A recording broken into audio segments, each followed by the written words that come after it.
एक माता पिता जो बहुत ही ज़्यादा गरीब होते हैं, उनकी एक इकलौती बेटी होती है। अब वो बेटी धीरे धीरे करके बड़ी होने लगती है, शादी के योग्य हो जाती है। इधर जो माता पिता होते हैं उनके पास तो खाने तक के लाले पड़ चुके होते हैं। अब यहाँ पर माता पिता बहुत ही ज़्यादा परेशान होने लगते हैं, बेटी को नासूर समझने लगते हैं। जो माँ होती है वो बेटी से सीधे मुँह कभी बात भी नहीं किया करती, लेकिन आज वो अपनी बेटी को गले लगाती है और गले लगाकर उससे कहने लगती है कि बेटी तू खाना खा ले। जबकि बेटी हर दिन पूरे घर का कामकाज किया करती, आज माँ खुद खाना बनाकर बेटी को दे रही होती है। तो बेटी एकदम से समझ जाती है कि आज माँ का इतना प्यार कैसे हो गया। उसके बाद वो माँ से जाते हुए कहने लगती है कि माँ, मैं हर जन्म में तुम्हें ही अपनी माँ देखना चाहती हूँ। बेटी यहाँ पर अपनी नम आंखें लेकर अपने पिता के साथ चल देती है। जो पिता होता है अपने कंधे पर एक फावड़ा लेता है और हाथ में एक चाकू लेता है। दोस्तों, जो पिता होता है वो अपनी बेटी को जंगल के बीचों बीच गाड़ कर आना चाहता था, उसे मारकर उसे जंगल के बीच में गाड़ देना चाहता था। लेकिन वहाँ जाने के बाद जो होता है कभी किसी ने कल्पना भी नहीं की थी। अगर आप लोग भी पूरी इस कहानी को सुनना चाहते हैं तो वीडियो को जरा सा भी स्किप ना करें, लास्ट तक वीडियो को जरूर देखिएगा। आगे बढ़ने से पहले हमारी वही रिक्वेस्ट की जो हमारे चैनल के साथ नए हैं, कृपया करके चैनल को फॉलो कर लें, बेल आइकन को जरूर प्रेस करें। नमस्कार, जय हिंद। आप देख रहे हैं APH न्यूज राहुल रावत के साथ। तो दोस्तों, आज ये माता पिता अपनी बेटी से इस तरह से परेशान हो जाते हैं और परेशान होकर जो माता पिता बैठकर एक निर्णय लेते हैं, कभी भी कोई ऐसा निर्णय ना ले, क्योंकि वो माता पिता यही चाहते हैं कि हम अपनी बेटी को मार दें और मारकर उसे जंगल की गहराइयों में गाड़ दें। किसी को पता नहीं चलेगा, क्योंकि हमारे पास खाने तक के लाले पड़ चुके हैं। अगर ये बेटी ना होती और बेटा होता तो शायद ये कुछ ना कुछ कमा कर लाया करता। इस तरह की सोच को लेकर जो पिता होता है अपनी बेटी को अपने साथ जंगल में ले जाने लगता है। बेटी यहाँ पर चुपचाप पिता के साथ चलने लगती है। बेटी को भी मालूम हो जाता है कि आज तेरे साथ में कुछ ना कुछ गलत होने वाला है, क्योंकि हर दिन उसकी जो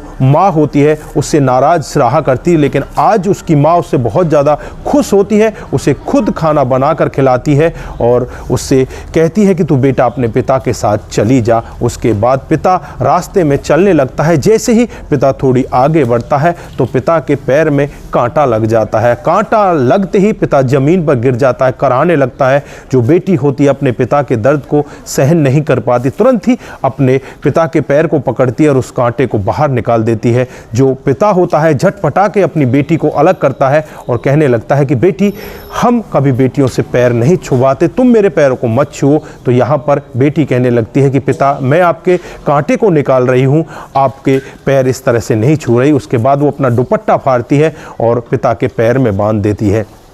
पिता भी यहाँ पर थोड़ा सा नम हो जाता है। उसके बाद फिर वो आगे चलने लगते हैं। जो बेटी होती है वो भी मन ही मन को सोच रही होती है। जैसे ही थोड़े आगे और चला जाता है, जंगलों की गहराइयों में वो पहुँच जाते हैं, तो वहाँ जाकर जो पिता होता है एक गड्ढा खोदने लगता है और उस गड्ढे को खोदते खोदते यहाँ पर वो बेटी के साथ कुछ गुस्से में बातचीत करने लगता है। बेटी भी कहने लगती है कि पिताजी, मुझे सब पता है कि आप ये गड्ढा क्यों खोद रहे हो, आप मेरे लिए गड्ढा खोद रहे हो, मुझे इसके अंदर दबाना चाहते हो।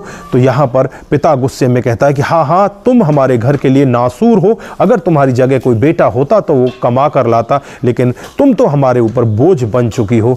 बेटी यहाँ पर कहती है कि पिताजी ठीक है, आप मुझे यहाँ पर दबा दीजिए। तभी यहाँ पर जो फावड़ा होता है पिता के पैर में लग जाता है और पैर की 2 उंगलियां कट जाती हैं। अब पिता वहीं पर एकदम से अपने पैर की तरफ देखने लगता है, लेकिन फिर से वो फावड़ा चलाना स्टार्ट कर देता है। बेटी को पता चलता है कि पिता की उंगली कट गई है, तो बेटी यहाँ पर उनके हाथ से फावड़ा छीनती है, पट्टे को फिर फाड़ती है और फाड़कर उसकी उंगलियों में बांध देती है और कहती है कि पिताजी, आप मुझे ख़त्म ही करना चाहते हैं ना, तो मैं कभी भी आपके घर नहीं आऊँगी, आप यहाँ से घर चले जाइए, मैं खुद यहाँ पर गड्ढा खोदती हूँ और खुद इसी के अंदर मैं दब जाऊँगी। अब पिता इस तरह की बातों को सुनकर एक बार के लिए भावुक तो होता है, लेकिन फिर पिता यहाँ से चलने लगता है। जैसे ही बेटी उस जमीन में फावड़ा मारती है तो जमीन के अंदर से एक पोटली निकलती है। उस पोटली को जल्दी से वो बेटी खोल कर देखती है तो उसमें सोने चांदी के सिक्के होते हैं। उन सिक्कों को देखकर बेटी एकदम से अचंभित रह जाती, तुरंत ही अपने पापा को बुलाती है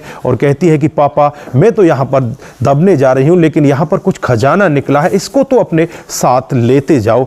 यहाँ पर पापा जब बेटी की ऐसी बातें सुनता है तो सुनकर एक बार दंग हो जाता है। जब सोने चांदी के सिक्कों को देखता है तो उसकी आंखें खुली की खुली रह जाती हैं। वो एकदम से कहने लगता है कि बेटी, आप हमारे लिए नासूर नहीं, आप तो घर की लक्ष्मी हो। तो यहाँ पर बेटी कहने लगती है कि पापा, ये सोने चांदी के सिक्के आप घर ले जाओ, मैं यहीं पर अपने आप को ख़त्म कर लेती हूँ। लेकिन यहाँ पर पापा कहता है कि बेटी, अब मैं आपको यहाँ पर नहीं छोड़ सकता, अब मैं आपको घर लेकर जाऊँगा।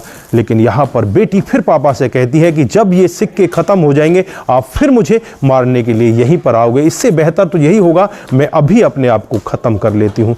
यहाँ पर जो पापा होते हैं एकदम से टूट जाते हैं और कहने लगते हैं कि बेटा, ऐसा कभी भी नहीं होगा, मेरी आंखें खुल चुकी हैं, तुम हमारे घर की लक्ष्मी हो, तुम हमारे लिए नासूर नहीं हो सकती। बेटी, ये पैसे जो अभी निकले हैं इनको ले लो और इनको वापस इसी गड्ढे में दबा दो, मैं तुम्हें अपने साथ लेकर जाना चाहता हूँ। उसके बाद जो बेटी होती है अपने पापा के गले लग जाती है, उसकी आंखों में बहुत सारे आंसू होते हैं और यहाँ पर जो पिता होते हैं वो कहने लगते हैं कि बेटी, मैं बहुत ही गलत कदम उठाने के लिए जा रहा था, मैं बहुत ही गलत काम कर रहा था, लेकिन आज तेरी वजह से मैं इस गलत काम से बच गया हूँ, मुझे माफ़ कर देना बेटी, हो सके तो अपनी माँ को भी माफ़ कर देना, वो भी मेरे साथ इस सब में शामिल थी। तो यहाँ पर पिता की ऐसी बातों को सुनकर बेटी उनके गले लग जाती है और उसके बाद खुशी खुशी पिता और बेटी अपने घर पहुँच जाते हैं। तो दोस्तों, ये थी आज एक छोटी सी कहानी। आप लोगों को कैसी लगी? क्या बेटी घर के लिए नासूर होती है?